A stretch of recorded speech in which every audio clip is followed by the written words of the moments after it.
4 ગણા આપે, કાં તો મહિનામાં થાંભલાનું 50,000 ભાડું આપે, ત્યાં સુધી આવું ના કરે, સરકાર આના માટે કોઈ કાયદો ના બનાવે ત્યાં સુધી ગામવાળાને બધાને વિનંતી, તમારા ગામમાં અદાણી કે અંબાણીનો બાપ આવે તો પગ ના મૂકવા છે. જૈયાબા બેના લોકો લડે છે.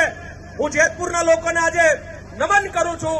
એ લોકો ત્યાં લડી રહ્યા છે, કોંઢવાળા લડી રહ્યા છે. લડે એ જીતે.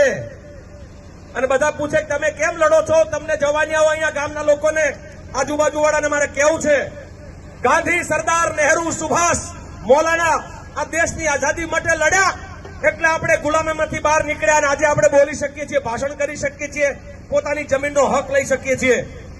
એ ના લડ્યા હોત તો આજે આપણે અંગ્રેજના ગુલામ હોત. તો આપણે એમ કે તમારા વડવા ના લડ્યા ને એટલે અમે ગુલામ છીએ.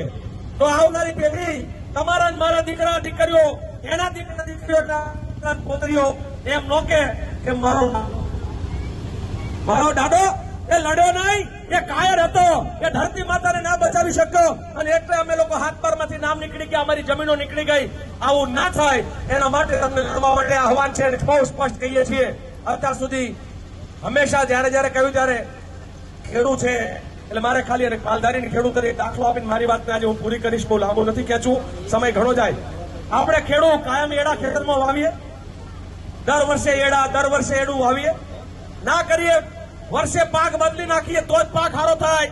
એ કપા રોજ વાવો, દર વર્ષે કપા વાવો, કપા ન થાય. એમ અમે માલધારીઓમાં પણ કહીએ, 3 વર્ષે અમે આખલો બદલી નાખીએ.